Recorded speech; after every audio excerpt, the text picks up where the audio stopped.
అదే ఆధ్యాత్మిక ప్రగతి. మహాకుంభమేళాను గూర్చి రోజూ వింటూనే ఉన్నాం. కొన్ని కోట్ల మంది ప్రయాగ్రాజ్ చేరుకుని త్రివేణి సంగమంలో పుణ్యస్నానాలు చేస్తున్నారు. వారిలో స్వామీజీలు, పీఠాధిపతులు, యోగులు, నాగసాధువులు, అఘోరాలు ఉన్నారు. తీర్థయాత్రలు చేయడం, నదీ నదాల్లో మునకలు వేయడం, గుళ్ళు గోపురాలను సందర్శించడం, సాధు సత్పురుషులతో సంభాషించడం కొన్ని వేల ఏళ్లుగా వస్తున్న ఆచారం. స్వామి అద్వైతానంద వారు శ్రీరామకృష్ణ పరమహంస ప్రత్యక్ష శిష్యులు. ఆయన ఒకసారి తీర్థయాత్రలు చేయాలన్న కోరికను రామకృష్ణునికి తెలియజేశారు.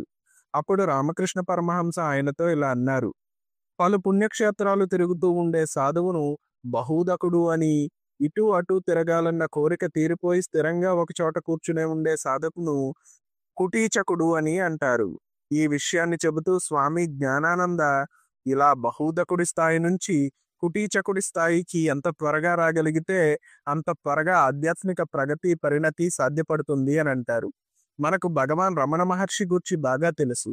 ఆయన 54 సంవత్సరాలు ఎక్కడికి పోక తిరువణ్ణామలైలోనే ఉండిపోయినట్టు ఆయన చరిత్ర చెబుతుంది. మన గ్రంథాలు గాని మహర్షులు గాని విగ్రహారాధనను, పూజలను, పుణ్యక్షేత్ర దర్శనను, పుణ్యనది స్థానాలను తిరస్కరించరు. కానీ అక్కడే ఆగక ఇంకొక మెట్టు పైకి ఎక్కమంటారు. ఆధ్యాత్మికత వైపు నడవమంటారు. అది అంతర్ముఖులై అంతర్యానం చేసి అంతరాత్మను దర్శించడంతోనే సాధ్యమంటారు. రామకృష్ణ చెప్పింది, చేసి చూపింది దాన్నే.